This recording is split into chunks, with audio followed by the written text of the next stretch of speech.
Welcome to a new edition of Reigns on the Cardinals podcast. Rob Reigns, Mike Reigns here at our spring training headquarters, the Homewood Suites Hotel down on Donald Ross Road in Palm Beach Gardens, Florida. And we had a big time here at the hotel this week. It was a very exciting time. Pedro Pajes and Thomas JC, our special guests, and fun time was had by all. For the 12th consecutive year, we've had a spring training pep rally fundraiser for Rainbows for Kids and the Leukemia and Lymphoma Society of Palm Beach County. And special couple, always bring a couple of players over. And the night we did it here down at the Suites this week was Thomas and Pedro came and entertained the crowd and signed autographs and had a great time. Raised a lot of money for good causes, and I think everybody had a good time. They did, for sure. And a special thank you to the Cardinals for helping us out with that to get the players here. And a big thank you to all the staff at the Homewood Suites as well. They pitched in and did a lot of the work to help get it set up and everything. And we appreciate them as we appreciate our long-standing relationship with the hotel here just about a mile away from Roger Dean Chevrolet Stadium. Great place to stay. Or you go ahead and make your plans to come down here for next year if you missed out on this year's party, because we're rapidly running out of days left in spring training. We are. It's exciting. And it was exciting to listen to those two talk about the excitement in this team and the young movement and the young players. And, I think a lot of these players are excited for the season to get here. And I think you can, and we're guilty of it too. It's a short attention span. You look at, each game and who does well and who doesn't do well. And you look at the statistics and who's had a good spring, who's had a bad spring. But I think, the team record, whether they're winning or losing games, and lately they've given up a lot of home runs, but you still have to remind yourself that they're still just getting the work in, getting ready for the season. And all these statistics I mentioned to Pedro at the party, I said, nobody's going to ask you what your spring training batting average was in September. That's very true. And, another example is Sonny Gray, right? He seems to be giving up a lot of home runs right now, but he's a pitcher who's always ready and going to be there when the, season turns on. So I think there's certain guys that you veterans, you can, kind of, I don't want to say throw the spring training stats out the window, but you can certainly kind of take at them and look at them with a grain of salt and say, let's look at the April stats instead. Now, I do think there are some performances in spring training that are important, and that's primarily for guys who are trying to win a job. The guys that don't have a long track record of success in the major leagues, the Nolan Arenados, the Lars Newpars, those guys are going to be ready when the bell rings. Contreras has had a good spring, but you can count on those guys, so you're not really worried about them, what they're hitting in spring training. But other guys who are fighting for a job, and Ali said it this week, you're at a point where performance matters. Especially when you get into competition for guys looking for jobs. And I think one of the most important competitions right now is center field. We've talked about it all spring, and it hasn't gone away, and it's still right there, and there's still a big difference between performances. So it's going to be really interesting. You're about a week and a half left of games in spring training, 2 weeks away from the start of the regular season, March 27th at Busch Stadium against the Twins.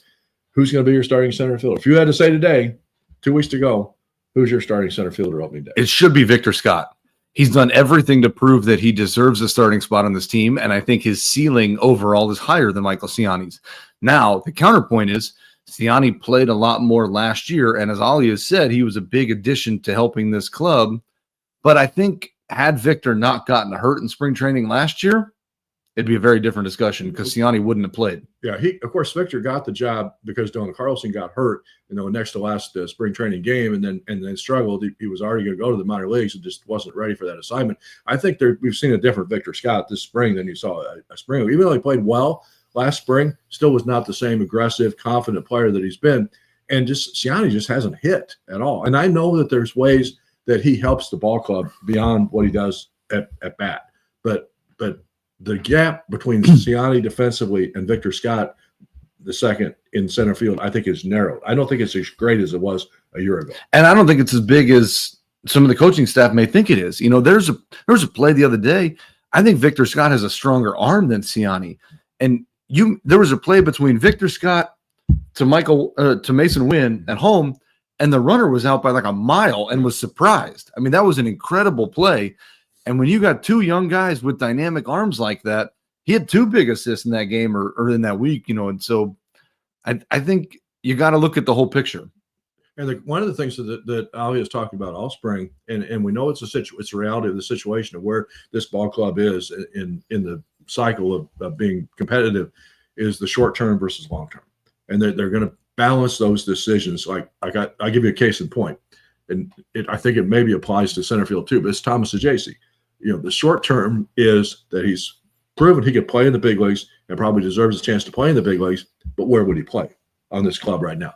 And if he's on the club right now, based on the current guys who you think are projected to be in the starting lineup, you don't see him getting more than 5 or 6 at bats during a week.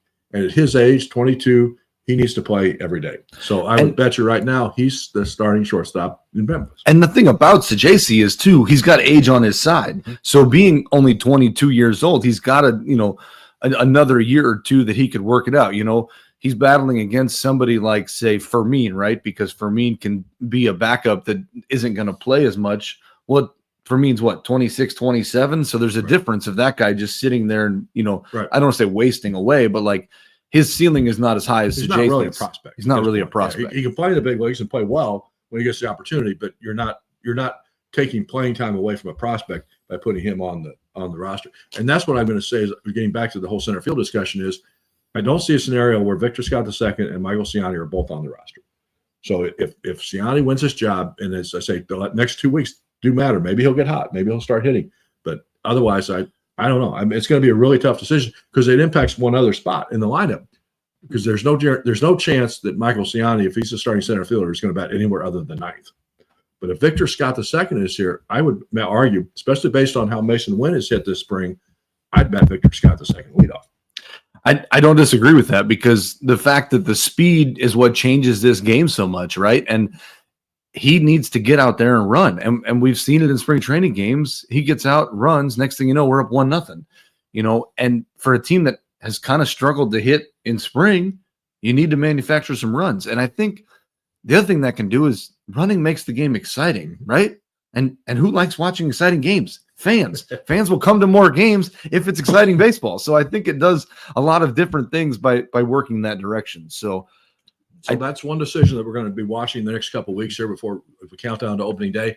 The other one, you've got a couple of battles going on for the other spots on the bench. I think you can pretty much guarantee that, Ivan Herrera and Pedro Pages are going to be your two catchers. So one's going to play, one will be the backup catcher for that day. And I think the playing time will probably be pretty close to split. Ollie was saying he's not really looking for one guy to be the starter and one guy to be the backup. I think they're going to both see a lot of both of those guys. I think Alec Burleson is on the club. I don't think there's any scenario where he's not. He may not be playing as much as he would like, or as much as you would think he would like based on his performance a year ago. He's going to be backing up Contreras at first, some games at DH, but I think he's on the club. That gives you 2 bench spots left. To me, I was just going to say, honestly, the thing is, Ciani's the guy who hasn't done enough to prove to me that he should be one of those guys. So if he's not, I think you shift things a little bit. I think Alec Burleson becomes your 4th outfielder, and Luken Baker makes the club as your backup first baseman. I think Baker's done enough this spring to make the club too. And again, he's one of those guys, again, he's a little bit older and he's done everything you could possibly ask of him to do in Memphis. There's absolutely no reason for him to go back to Memphis. If he doesn't make this ball club, I think he's proven he can hit in the big leagues. I think he should get an opportunity with some other club. Or if you want a power hitter coming off the bench in a game, right, you're down to Ciani or Luken Baker. I'd much rather have Baker in that situation than And that Ciani. was something the Cardinals didn't have a year ago, was a right-handed threat off the bench. Now, I know that with the DH, you don't pinch hit nearly as much as you used to back before the pre-DH era, but you still need some guys sometimes, occasionally, to have that pop off the bench. But I think, if you look at Baker, that's maybe as one of the 2 choices. Then the second choice probably becomes, and you still have options in the outfield too, because you can play, Donovan's going to play a lot of outfield. Newpark could move to center if you need a situation there sometimes to give the guy a day off. So, Gorman is the second. So you probably need the last spot, and this is something they talked about, is a versatile player who can bounce all over the place. And again, also, as we talked about, the guy that doesn't necessarily profile as a prospect that you're going to be taking everyday playing time away from in AAA if you put him on the bench here, where he may play once a week, maybe get 5 or 6 at bats. So in my mind, a guy who deserves a spot but probably won't get it is Matt Koperniak. Again, probably as the extra outfielder, because I don't think they're going to necessarily have that spot. If you decide you need somebody to be the backup infielder who can also play shortstop, that leaves you two possibilities. If anyone that has listened to this podcast, if you flash back 1 or 2 episodes ago, I don't remember which one it was specifically, but I said Matt Koperniak had a great shot at making this team with how well he was playing.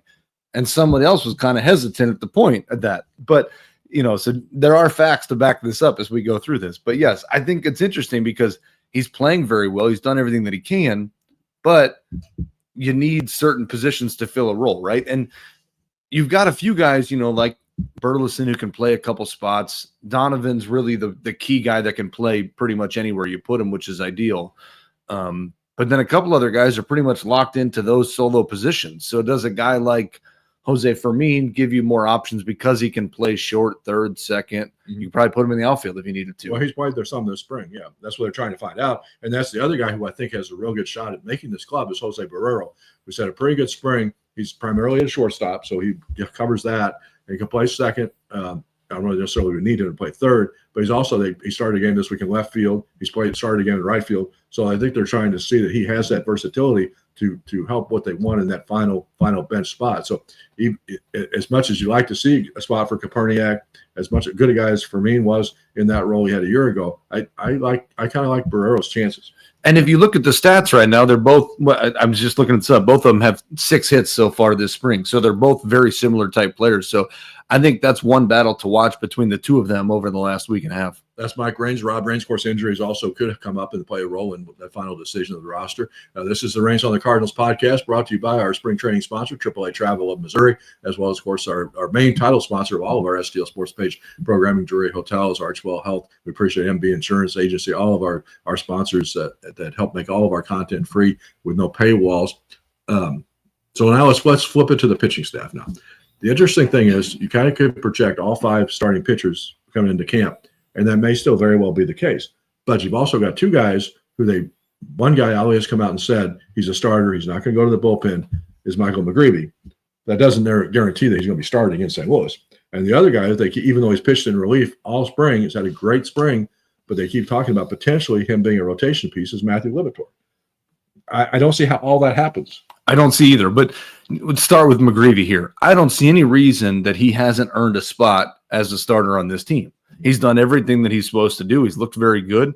His last 2, games that he pitched in the big leagues, he looked very good. He's only given up 1 or 2 runs. He had one bad, kind of as not as good outing as he had the first couple of times in the spring. But he's pitched fine. Yeah. But the other guy, as you talk about filling out this rotation, is Steven Matz. Yeah. And he's actually looked pretty good this spring. Mm-hmm. And he's stayed healthy. And that's been one of the keys for him, too. So the question is, Steven Matz or Michael McGreevy for that last spot? It seems like in the past, and not to say that every decision happens this way, the Cardinals generally in the past several years, if they have a decision to make, you follow the path of least resistance. Which would be Steven Matz. Which would be Steven Matz. It would be Michael McGreevy starting in Memphis, ready if there's an injury or an opening in the rotation. Now, he would be the first call-up, absolutely. Correct. Now, I think the challenge with McGreevy is you need to keep him as a starter. And Ali has said that. You can't bring him and put him in the bullpen. Ali does not see him as a bullpen. He's a guy like Gordon Graceffo the other day. He said he could see him either way. He could see him as a starter. He could see him as a bullpen piece. But he specifically said he sees McGreevy as a starter. And that's how he should be stretched out, right? And the Cardinals have typically had some times in the past where they brought guys up and put them back and back and forth between the rotation and the bullpen, and that's really screwed some of them up, right? That didn't work with Jordan Hicks when they tried to do that back and forth, and I think that's what they've done wrong with Steven Matz, honestly. I think he should be left alone as a starter. Now, do I think he deserves to start over McGreevy? No. I think he deserves to start over Andre Palante, but that's a different discussion. So we'll see. I'm sure there'll be some trade conversations coming up the last 2 weeks here with people going down. Garrett Cole getting hurt, lost for the season with Tommy John surgery. But the Yankees have said they're not going to go outside, but that may change the next couple of weeks. The other question that you wonder, too, you don't see a lot of teams doing this, but because of the youngness of the players on this team and the health of some of the older pitchers, 6-man rotation. Do they go a 6-man rotation and put Matz and McGreevy both in there? Possibility. That's a possibility. But then, of course, if you do that, then you're taking an arm out of the bullpen. And that's where I was going to go next with our conversations. There's a lot of jobs, a lot of people competing for only a couple of jobs. There's a lot of guys out there. Guys who have done pretty well this spring. Really well. I mean, you know that Helsley's going to be the closer. You know that Ryan Fernandez and Liberatore, whatever his role is going to be on the team. You know that JoJo Romero is one of the left-handed relievers. John King, if they keep another left-hander, is probably the guy. But they've got like 1 or 2 openings for other right-handed relievers, and there's like 6 guys going for those 2 jobs. Yeah, Riley O'Brien's looked really good. I'm also in the minority probably that thinks Teco Roby's looked really good. I understand he needs to get more innings, but you don't have a lot of dynamic pitchers like that in the game right now.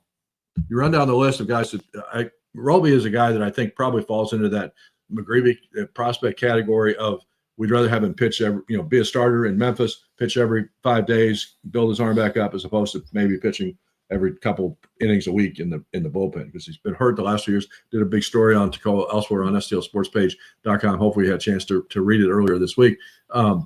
Very open about how he had to deal with those injuries the last couple of years. So, but if I had to make the list, here's the list of guys I think are probably going for 2 jobs. We'll get your reaction. Graceffo, Roderick Munoz, who was a guy that they obtained off waivers from Miami over the winter, has started, I think I started 18 games or something like that for the Marlins last year. So he has a little big league experience. Got roughed up in the game up in Port St. Lucie. Gave up a couple home runs. That was the first earned runs he's allowed this spring.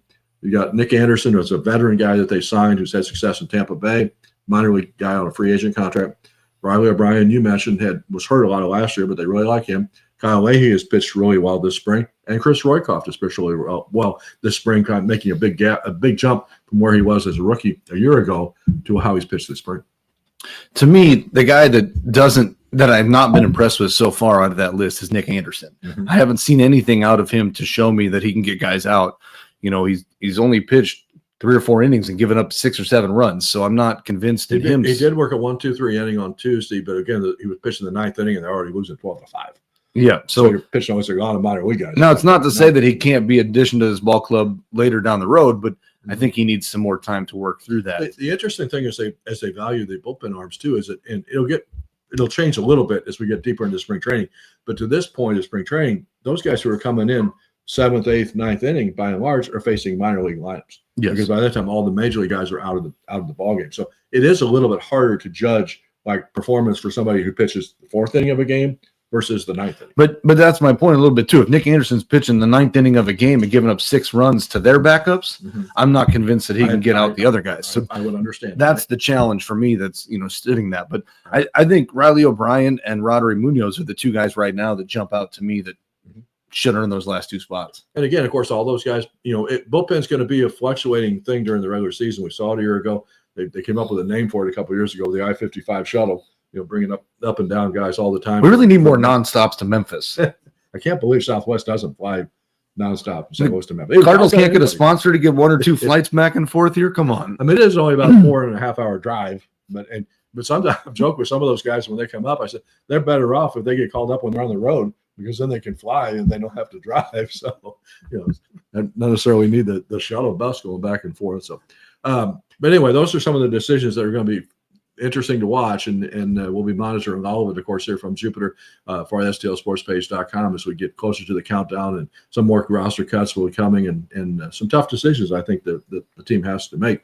Coming up, one promote an event that we have coming up here on the site. It's been a lot of fun the last few years. We're going to do it again this year, an NCAA basketball challenge, bracket challenge, some great prizes sponsored by Drury Hotels, MB Insurance Agency. You can find out all the information on the site. We're running through CBS Sports. If you've been in it last year, we get an automatic invitation to join. Selection Sunday, always an exciting time, and we look forward to getting a lot of people signed up to compete for fun. Mizzou's going to be in it. Illinois is going to be in it. A lot of local interest as well this year. Yeah, and make sure to sign up for our newsletter so that you can get all that information. You can always send an email to rains@stlsportspage.com if you can't figure that out either. Yeah, but you should get, as I say, if you were in it last year, you should get the link. You just need a CBS Sports login to sign up. It's free to enter, and as we say, compete for some great prizes. If you're going to happen to be in the Jupiter area this weekend on Sunday night for Selection Sunday, we're going to have a little pizza party here in the lobby of the Homewood Suites and get together and watch the brackets come out. And got a few teams we're rooting for to see if they're on the bubble, to see if they make it or not. Well, you got a few teams. I see you're wearing your Kansas blue today, so that's a little well. Kansas is going to be in it, but this is not a great year for Kansas basketball. So, looking for a few other little dark horse teams. So, yeah, we're hoping that Mizzou can turn it around a little bit in the last few days of the SEC tournament. So, the biggest question you're going to be monitoring in the next week or so with the Cardinals is what? Center field. I really want to know, is Siani going to make this club based on production last year? Did that win Ali and the team over, or does Victor's performance and confidence this spring show that he can do this every day? It's going to be a tough battle. I think it's going to go down to the last couple of days for the roster. So, but we'll have all of it covered for you. Thank you to Mike for joining us. He was back down here for the party again. Thanks to Thomas and JC, Pedro Pais for joining us. You can watch the video of the party that we have a Q&A session with us and with the some of the fans who are in attendance. You can watch that elsewhere here on stlsportspage.com if you had a chance to if you hadn't missed it so far. So appreciate the visit. We'll talk to everybody again soon here on stlsportspage.com. Reporting from Jupiter, Rob Rains for Mike Rains. Have a great day, everybody.